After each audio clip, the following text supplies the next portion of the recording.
especially in Hong Kong, I notice in the summertime, humidity. Lots of moisture in the summertime, yeah? So, you know when the walls, you can see the walls, it looks like there's water on the walls, lots of moisture. So, we want to make sure our kitchen is nice and clean and ventilated, so making sure it's dry.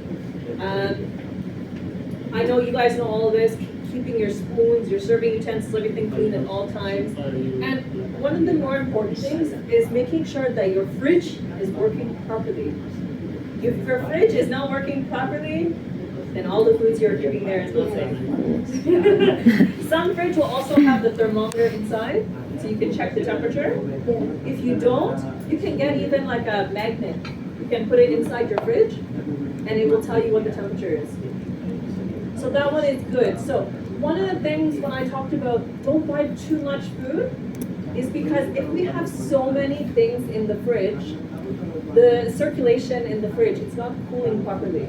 Yes, that's so then correct. the food Yeah. doesn't store at the temperature that you need it to. Okay, how long am I talking?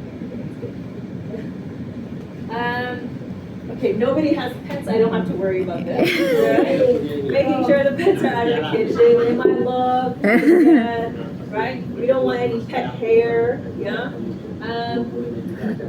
And also keeping good sure like pest control. So cockroach, different things like that, even the droppings. So they're poop, sometimes you will see it. No, if you see it, okay, we need to make sure that, you know, keeping sure the pests are out of the house, especially in the kitchen. And for Tapi nek example, nggone like ku ora ono ya, cowok. the foods, like your food Tapi nek waste, nggone majikan making ku sure you sembian ya can akeh. empty it out every day.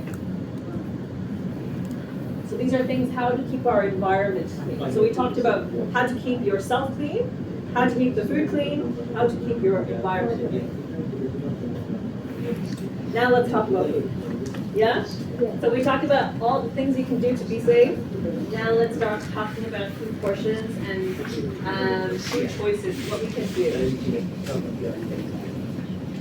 So in Hong Kong, this is what our food guide looks like, this pyramid, okay? Why is it pyramid shaped? Anyone know? Why is it pyramid shaped?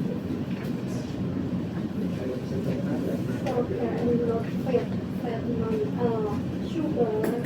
Yeah, so sugar, fat, oil, where do they go? Bottom or top? Yes. Which one? Right at the top, right? Exactly.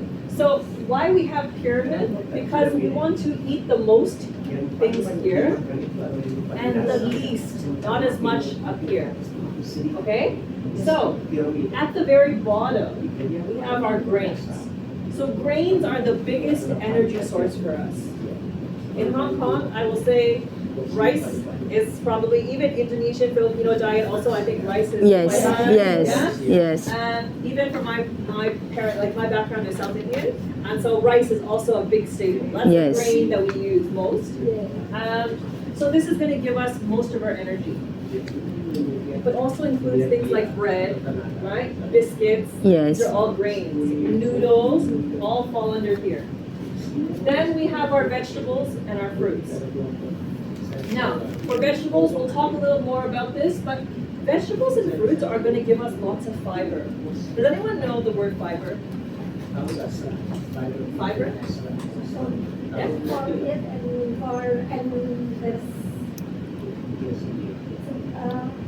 I can. It's okay, I know what you mean. So, why is fiber good? Anyone know? Make you poop. Yeah. Fiber makes you poop. Yes. Okay? So, fiber is really good for your gut, yeah? But also many other things. For example, if you have cholesterol, you know cholesterol? Yes, you know. If your cholesterol is high, you want to get more fiber because the fiber will attach to cholesterol and then you will poop it out of your body. So then Yes. your cholesterol levels go down. If you have diabetes, your blood sugar is high, right? Fiber, if you have more fiber in your diet, what happens? Your blood sugars are high, you eat maybe sugary foods or lots of packaged foods. What happens is our sugar levels are going up and down, right? This is called sugar spikes. If you have more fiber in your diet, your sugar will go like this. It will go up, and it'll go like this. So more steady, not spikes. So blood sugars, when they are unsteady like this, is more likely for diabetes. So fiber is a really important part, and even in your grains, if you choose the right grains, you can also get fiber here as well. What else? Fruits. Is vegetable and fruit the same thing? Are they the Vegetable. same group? No, not same. No. The vegetable. Right? Two different. Yes, They two both different. provide different types of vitamins, minerals. They're not the same. You need them both, but they're not the same. Yes. Okay. Meat, fish. So actually, when we think about our diets, sometimes we say, okay, this is the meat, little bit of grain, little bit of vegetable, right? Meat is like almost like the superstar of the meal, right? So Yes. actually, when you look at the diets, the food guides, even in Indonesian and Filipino food guides, meat is not here. Yes, yes, It's not correct. here. Yes, It's here. yes. So actually, we have to focus more about our grains and our vegetables more, and then side of meat, not the other way around. And then we talk about, for example, milk. Milk is another source of protein. So your meat is a protein, but also your milk. I think that in Hong Kong, a lot of people are not tolerating milk. So soy milk. Yes. One thing I want to make note here, and I think it's also on your paper. So homemade soy milk is not the same thing as when you buy it in the store.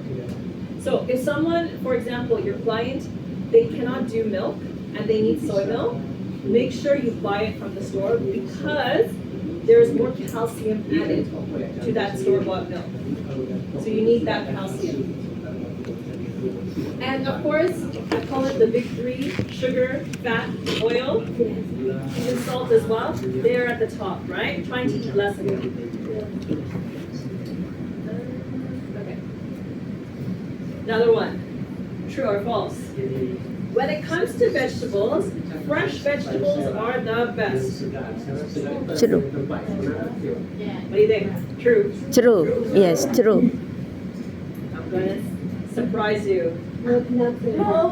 Frozen because No, it's not that it's not good, but for example, frozen vegetables. If you think about frozen vegetables, when they pick frozen vegetables from farms and things like that, they immediately flash freeze. That means immediately all the nutrients and everything are frozen in there. When we have fresh vegetables, they pick it, then what happens? Before it gets to the grocery store, what needs to happen? It needs to go on the truck, right? And longer time from picking to when you eat it, you start to lose some nutrients along the way. So actually, if, for example, if frozen vegetables are a little bit easier to have as well, include them. There's nothing wrong with frozen vegetables. And some people will say, like in Canada, for example, some of the people I work with, low income, not a lot of money. So then they will buy canned vegetables. They will ask, can I eat canned vegetables? Okay. Like for example, corn, you will see canned vegetables like that.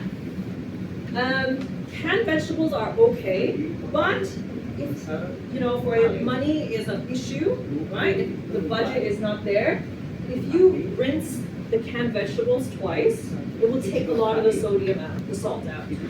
So it's also an okay option. But fresh vegetables and frozen vegetables are just as good. Just trying to get more vegetables in the diet.